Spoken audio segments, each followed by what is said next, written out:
And the next tie was Jurex's tie. And this is what happened.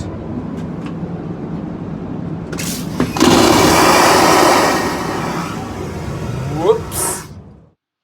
So the final tie was Sunny Money and his happy days managed by the butcher himself, Jurex. So who did Jurex have at the back? He had Rui Patricio, who was playing the Mighty Toon. And he opted for three defenders, Ricardo Pereira, Evans, and Michael Keane the Sheen. With midfielders, he had Nathan Redmond, he had Roberto Pereira, aka T-Bag. Imagine having two Pereiras on one team. He had Siggs, Gylfi Siggs, and he had the Milky Bar Kid himself, Kevin De Bruyne, which means he must have had a three-pronged attack of James Vardison, Willian, and Anthony Marshall. Oof, that looks like a good team he's got out there. Probably a win there for the Sunny Manny Happy Days. Let's see how he got on. His best scorer was Vardy, 44 points. That is phenomenal. Only beaten by Ben Chilwell this week. 22.5 for Willian. Again, his strike force is looking sexual with 20 from KDB in the middle of the park. He also had Pereira, he's fullback at 13.5. Probably not a great score considering they won 9-0. And his third prong in that attack, 13.5 as well. Great strike force there from Jura. Redmond done alright at 10.5, but unfortunately the rest of them were canny bunk. I wonder if he's going to let Kyle in there with that scoreline.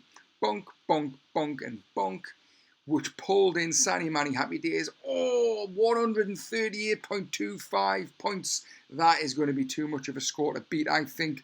Well played, Jura. In particular, that Vardy result. He was up against Kyle. And I remember in his pre-match conference, actually, Jura said something really weird. He was like, do you know what it is? I've got beef with Steve McManaman. Steve McManaman was and always will be a poof. And I was like, what the hell's a poof? He went, I just hate his guts. No idea what he was talking about, but I'm sure it put him in good stead against the Bukaki Jackies, against the team manager, Kyle. Let's see how they got on. They were on an uphill task from the Friday night's fixtures by the looks of it. He had De Gea and Nets, and at the back, Sack and Crack. He opted for three. He had Darryl, Janmat, he had Kurt there, Kurt Zuma with Jimmy Tarkowski.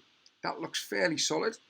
He had Barnes in the centre with Gundogan. He also had a Wobie, who's starting to look like he's going to be doing all right this season. Diego Jota, his sly little attacking mid-forward / striker in there. Richarlison on the right. Salah and Rashford. Whew, that is a formidable strike force. Imagine Richarlison, Jota, Salah and Rashford with a Wobie tickling the tittlers behind. This is going to be an interesting tie, so let's see how they got on. Oh, that is disgusting. I've just seen Kyle left a disgusting amount of 45 points plus with one player, a hat-trick, Ayoze Perez. He is chomping at the toe to get in next week. That means he surely was beaten. So his best player was Barnes there, our Geordie boy, 30 points. Followed closely by Rashford, 28 points. Oh, look at that strike force. That is sexual. 22 from Salah.